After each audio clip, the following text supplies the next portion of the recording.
Historia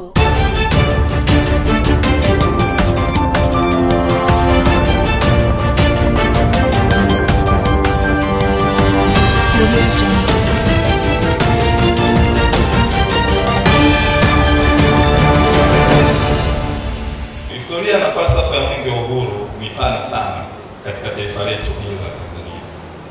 Kwanza lazima tufahamu nini maana ya mwenge. Mwenge ni nini? Mwenge tukishaufahamu umeundwa na nini? Mwenge umeundwa na madini ya shaba, madini ya chuma, pamoja na mnaona ule mti wake. Ule mti ni wa unaita mpingo au mninga. Sasa hivi mininga haionekani sana.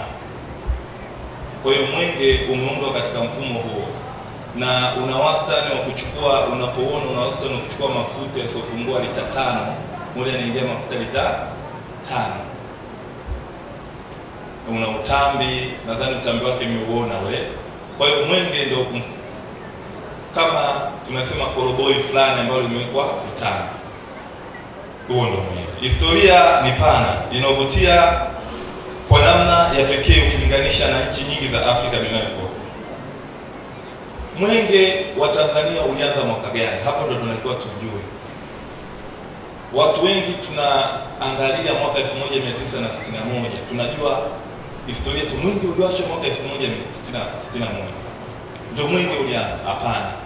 Mwenge ulianza mwaka 1958. Tuseme kwa pamoja, mwaka 1958. Kwa nini ulianza mwaka 1958?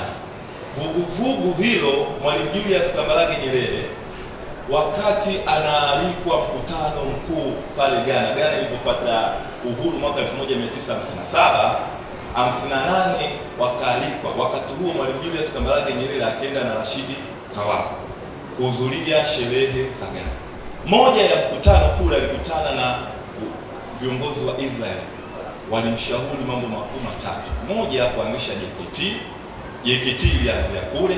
2, kuanzisha chombo kinachoweza kufanya Tanzania kuwa wamoja. Na pia kumwomba Mwalimu Julius Kambarage Nyerere aiombe Uingereza kudai uhuru wake katika njia yake. Aliporudi sasa Mwalimu Julius Kambarage Nyerere katika baraza la kikoloni, wakati huo TANU ilianza mwaka 1954, yeye akawa ni mwenyekiti wa TANU. Akaitwa katika baraza la kikoloni mwaka 1958, baraza la kutunga sheria, Tanganyika Legislative Council mwaka 1958. Wakoloni walimuita wakamwambia, tuambie wewe Mwalimu Julius Kambarage Nyerere, tunakusikia wewe vuguvugu. Wakati huo mwaka 1954 Mwalimu Julius Kambarage Nyerere alishtakiwa kwa kesi ya uchochezi. Aliwekwa kizimbani takriban miezi 6. Sasa hivi kama usingekuwa na harakati za kumpigania, tusingempata, angewekwa ndani na tusingemjua kama kuna Mwalimu Julius Kambarage Nyerere. Kesi za uchochezi, kwa sababu kipindi hicho alipewa kesi ya uchochezi ya kuweka mabango 54, mabango ya hamasa ya kuhakikisha wakoloni waondoke. Kwa hiyo sasa wakoloni wakasema haiwezekani, huyu mtu anaonekana ana kitu. Wakamuita katika baraza la kikoloni, tuambie kwa nini unataka uhuru? Ndio akasema, mimi mkinipatia uhuru sisi, akasema sisi ukitupatia uhuru, yani manake Watanganyika, sisi tunataka uhuru wa Tanganyika, mkitupatia tutauwasha mwenge wa uhuru na kuweka juu ya mlima Kilimanjaro, umulike ndani ya nje na mipaka yetu. Tunataka mwenge ulete tumaini pale ambapo hakuna matumaini, upendo mahali palipo na chuki, heshima palipojaa dharau. Hayo ndio maneno yaliyosema katika baraza la kikoloni mwaka 1958. Hayakusemwa katika siku ya mwaka 1961. Yalianza mwaka 1958 baada ya Waingereza kumuuliza, wewe unataka nini kwenye taifa lako? Ndio akayasema hayo. Aliarudia tena mwaka 1959 katika baraza la Umoja wa Mataifa kama ni mbunge mwakilishi pekee wa Tanganyika. Falsafa hiyo Mwalimu Julius Kambarage Nyerere kiashiria kikubwa alirudia tena kwamba mwaka 1959 lazima nikitaka tuwashe mwenge. Wewe unataka kwa nini kuwasha mwenge? Akasema sisi tunataka uhuru wa Tanganyika, mkitupatia tutauwasha mwenge wa uhuru na kuweka juu ya mlima wa Kilimanjaro, umulike ndani ya nje na mipaka yetu. Tunataka mwenge ulete tumaini pale ambapo hakuna matumaini, upendo mahali palipo na chuki, heshima palipojaa dharau. Alisema hayo. Kwa hiyo 58 na wakati huo 58 vuguvugu la kuanzishwa JKT, chombo cha kuanzishwa JKT ilianza mwaka 1958. Lazima na nyinyi mfahamu historia ya mwenge inaendana na chombo cha JKT. Tuseme kwa pamoja, historia ya mwenge inaendana na chombo cha nini? JKT. Wakati huo 58, wakati inaanzishwa chombo cha JKT, kwamba Mwalimu Julius Kambarage Nyerere akiwa huko na Kawawa alipokutana na waziri wa mambo ya nje ambaye wa Israeli Gordon Meir, waliweka hayo mipango ya kuanzisha chombo cha JKT. Wakati huo chombo cha JKT kiendane sambamba na kukimbiza mwenge wa nini? Wa uhuru, ambao ndio sasa hivi leo hii umekuwa ni tunu yetu ya taifa. Baadaye Mwalimu Julius Kambarage Nyerere aliwateua wafuatao kuanzisha JKT. Alimteua waziri wa mambo ya nje. Vijana mfahamu historia, msiwe mkimwona mtu tu mnamtukana tu. Umeona? Lazima mjue historia hiyo. Waliteuliwa wajumbe wa kikao hicho walikuwa ni Joseph Nyerere ambaye ni mbunge wa katibu mkuu wa TYL, Isaac Marichela ambaye katibu mkuu wa mambo ya fedha, Moses Nnauye ambaye mwanae sasa hivi ndio tuko naye bungeni. Aliteuliwa, ni miongoni mwa watu ambao walianzisha JKT na kuhakikisha mwenge wa uhuru unafanyaje? Unasimika. Moses Nnauye na mwingine alikuwa Zingaro, katibu mkuu mtendaji, Meja Yafe Ben Amos, huyu alikuwa mshauri wa Israeli ambaye ni mtaalamu wa mipango. Baadaye kuanzishwa. Sasa tulipopata uhuru wa Tanganyika tarehe 9 mwaka 1961, tulipopata uhuru, Mwalimu Julius Kambarage Nyerere aliarudia maneno yale kwamba sisi tumekwisha kuwasha mwenge wa uhuru, kwamba 58 ilikuwa ni sehemu ya programu ya kuhakikisha tunaenda kukamilisha kupata mwenge wa nini? Wa uhuru. Sasa tulipopata uhuru, chombo kile tayari kikao kimeshawekwa rasmi na kimeshatengenezwa rasmi kwamba sisi tumekwisha uwasha mwenge wa uhuru kuweka juu ya mlima wa Kilimanjaro. Na alimtuma hayati Brigedia mstaafu Alexander Nyerere ili auwashe huo mwenge. Ilikuwa ni saa 6 usiku. Mwenge wa uhuru uliwashwa saa 6 usiku. Saa 6 usiku. Na hii inatufundisha katika mambo muhimu vijana mnataka kuyafanya, kuomba dua zenu katika dini na katika mambo mengine. Hakikisha unafanya mambo yako kuanzia usiku. Usiku Mwenyezi Mungu anakupa nguvu zaidi. Na sisi tuliamua kufanya mambo yetu ya usiku kuonyesha Tanzania hii isichafuke daima na daima. Kwa hiyo saa 6 usiku ukawashwa. Tukio hilo liliendana na sambamba ya kupandishwa bendera ya uhuru wa Tanganyika. Ikapandishwa bendera ya uhuru wa Tanganyika katika viwanja vya taifa jijini Dar es Salaam. Mwenge haukuwashwa Kilimanjaro. Mwenge uliwashwa wapi? Tuseme kwa pamoja, mwenge uliwashwa wapi? Uliwashwa wapi? Kipindi hicho anaita Mzizima. Si ndio hivyo mzee wangu Mzizima. Brigedia Nyerere huyu mfahamu, ambaye alizaliwa tarehe 2 mwaka 1936 Kalonga. Alizaliwa Kalonga mpakani mwa Malawi, alikuwa na vijana wenzake. Sasa baada ya kuwasha, Mwalimu Julius Kambarage Nyerere aliwatuma watu 11 ndani yake akiwepo huyu Brigedia waende kupandisha katika mlima wa Kilimanjaro. Walichukua siku takribani 16 kutoka Dar es Salaam kwenda mpaka Kilimanjaro kwenda kupandisha mlima mwenge katika mlima wa Kilimanjaro, na kweli walifanikiwa.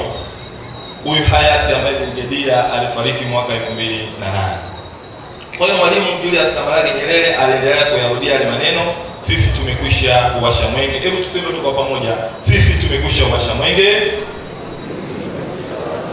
kuweka juu ya mlima wa Kilimanjaro, umulike ndani ya nje na mipaka yetu, ulete matumaini pale ambapo hakuna matumaini, ulete upendo mahali penye chuki, heshima mahali palipojaa dharau. Hayo ndio yalikuwa malengo ya Mwenge, na ndio maana faida ya Mwenge kama mnavyoiona, moja, tutakutana. Kwa mfano kama katika Mwenge kutakuwa na tunaita maonyesho mbalimbali, burudani, tunakutana, tunabadilisha. Ni nchi pekee ambazo za Afrika zilizobakia mpaka sasa hivi tunakaa pamoja. Mmeona juzi mfano nchi mbili, rais wa Rwanda alipokuwa anaongea juu ya rais wa Burundi, namna wanavyo kuwekeana vidingi, lakini umeona Kongo machafuko. Ni nchi pekee, Tanzania ndio tunaweza tukakaa pamoja kama hivi, tunakula pamoja. Nendeni Kongo leo hii, nendeni katika nchi nyingine, Burkina Faso, hawakai pamoja kwenye makongamano. Na nyinyi mmeona sasa hivi makongamano mengi yanakuja huku Tanzania. Hiyo ni moja ya kiashiria cha amani. Kwa hiyo Mwenge, moja ya madhumuni makuu ni kuweka upendo, kuondoa dharau, lakini kuweka heshima na kuweza kukagua miradi ambayo serikali imeweza kupeleka pesa nyingi kwa ajili ya kuweza hiyo miradi itekelezeke. Kwa hiyo Mwenge unapita kuangalia ile miradi imeweza kufanya vipi. Sasa tujiulize, Mwenge wa Uhuru baada ya kuwashwa ulianza kukimbizwa mwaka gani? Vijana mpo? Kuwashwa ni jambo lingine na kukimbizwa ni jambo lingine.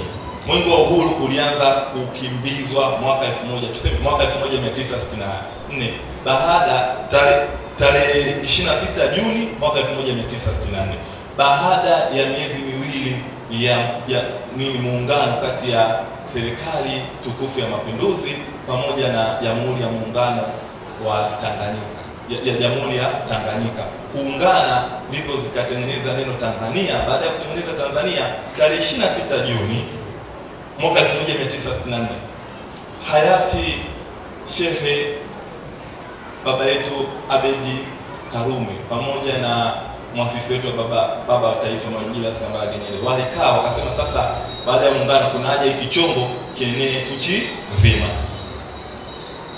Kwa hiyo nani alizindua? Kwa mfano hapa mnaona anakuja mheshimiwa nani, Philipi Mpanga kuzindua, si ndio?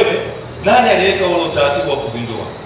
Ni nani alizindua? Alizindua alikuwa ni Shehe Amri Abedi Karuta.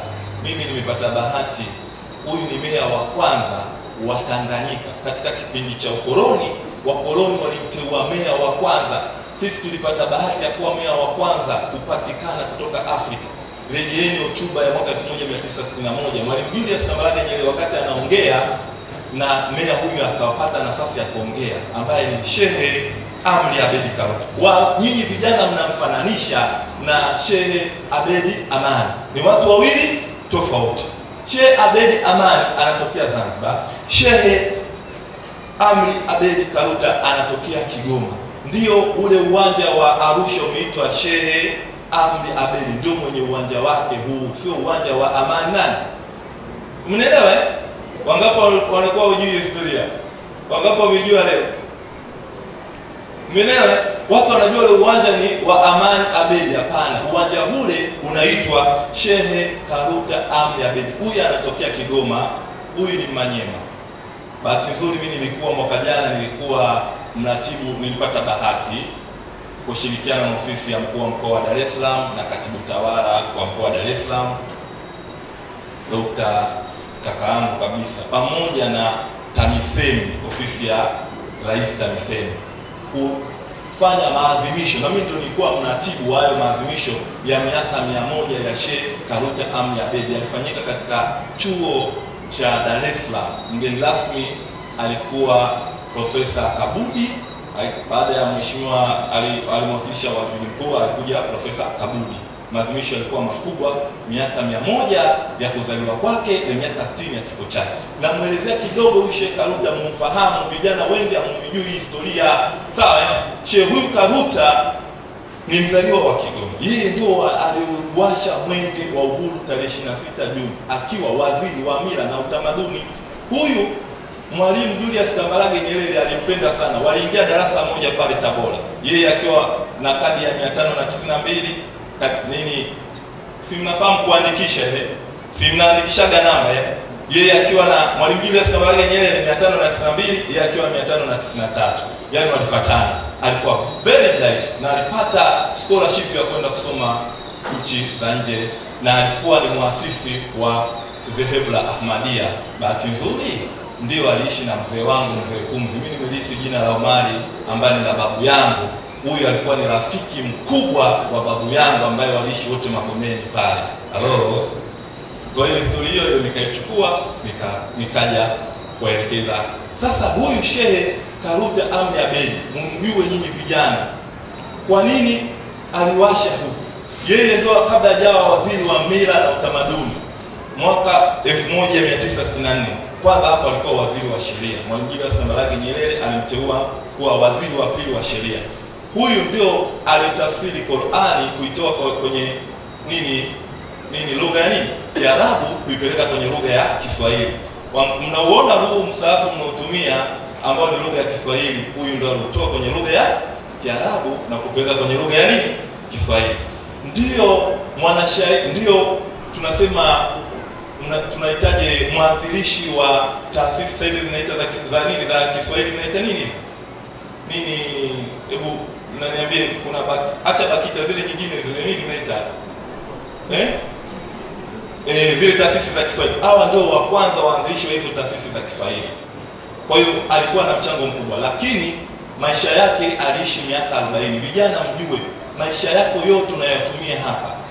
Vijana tuna wajibu wa kutumia miaka yetu 40. Usipotumia miaka 40 katika utendaji wako wa kazi, miaka mingine unaweza kutumia. Yeye alizaliwa mwaka 1924 na akafa mwaka 1964. Miaka 40 ilitosha kufanya mambo yake yote makubwa. Lakini bahati nzuri alizikwa na marais watano. Ndio kiongozi wa kwanza kuzikwa na marais wakubwa. Wakati kifo chake kinatokea, marais walikuwa hapa wanafanya mkutano pale na Mwalimu Julius Kambarage. Kifo chake alipoenda Misri kurudi, ndio ugomvi ukaanza, baadaye akafariki, alizikwa pale Kisutu. Kwa hiyo huyu ni mtu mkubwa sana katika hii taifa letu, na watoto wake wapo wanaendeleza falsafa hizo. Kwa hiyo mwenge ukawashwa pale tarehe 26 katika viwanja vya Dar es Salaam na ukakimbizwa siku 7 tu. Ulikimbizwa siku 7. Simone, ndani ya vituo 5 katika mikoa 3 ya Tanganyika.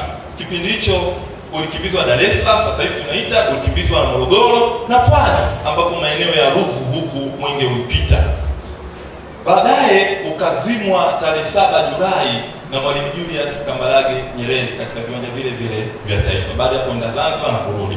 Kauli mbiu ya kipindi kile, sasa hivi tuna kauli mbiu inasemaje? Jitokeze kushiriki nini? Uchaguzi mkuu wa mwaka 2025 kwa amani. Sasa sikilizeni kauli mbiu ya kwanza ya kukimbiza mwenge wa uhuru. Ilikuwa inasema hivi. Inasema kuhamasisha utekelezaji wa mpango wa maendeleo kwa wananchi wote, kuinua hali zao za maisha mkoa wa Pwani, Morogoro, Dar es Salaam hadi Zanzibar. Nirudie tena. Kuhamasisha utekelezaji wa mpango wa maendeleo kwa wananchi wote, kuinua hali zao za maisha mkoa wa Pwani, Morogoro, Dar es Salaam hadi Zanzibar. Kipindi hicho Pwani ilikuwa hoihai katika hali ya usalama, kwa hiyo na Dar es Salaam na Morogoro. Kwa hiyo mwenge lako ulifika kule. Sasa ni nani walikimbiza? Nilipata bahati ya kukaa na Captain Daniel Asei, ndio mkimbiza mwenge wa kwanza kukimbiza huo mwenge wa uhuru, ambaye ni Captain Daniel Asei, akisaidiwa na dada mahiri Keti Justin, ambaye ndio mwanamke wa kwanza. Sasa hivi wakimbiza mwenge wanakuwa 6. Mwanamke wa kwanza kukimbiza mwenge wa uhuru na Meja Kerahi na Arabi Matinga. Mwisho, kabla sijaingia mada nyingine ya uzalendo, mwenge wa uhuru mwanzoni kipindi hicho ulikuwa chini ya TANU mwaka 1954, ukaenda baada ya 77 TANU kubadilika kuwa Chama cha Mapinduzi, ukawa chini ya umoja wa vijana. Muelewe vijana, mwenge sio wa chama chochote cha siasa. Baada ya mwaka 1977, kipindi kile tulikuwa tuna mfumo mmoja, 54 mpaka 77 tuna mfumo mmoja, tulikuwa hatuna mfumo mwingine. Kwa hiyo ulikuwa chini ya umoja wa vijana. Sasa alipofika rais wa awamu ya pili ambaye ni hayati Al-Hassan Mwinyi, kabla hajaondoka kwenye kipindi cha miaka 80 kitu mpaka 92, akasema hapana, kwa sababu tunaingia katika mfumo wa vyama vingi, mwenge huu upeleke katika Wizara ya Vijana, Ajira na Kazi na watu wenye ulemavu. Kwa hiyo kuanzia 92, wakati tunaingia katika mchakato wa mfumo wa vyama vingi, kabla hayati Al-Hassan Mwinyi kuondoka, mwenge ukarudishwa katika Wizara ya Kazi, Vijana, Ajira na Wenye Ulemavu. Kwa hiyo mwenge unasimamiwa na Wizara ya Kazi, Vijana na Ajira na watu wenye ulemavu. Na namna ya kuwapata viongozi wa kimbiza mwenge, wanaomba, ama mtu anayependelewa, wanaomba. Kama una FIFA unaomba, kamati ya ulinzi na usalama ikikupitisha unapita.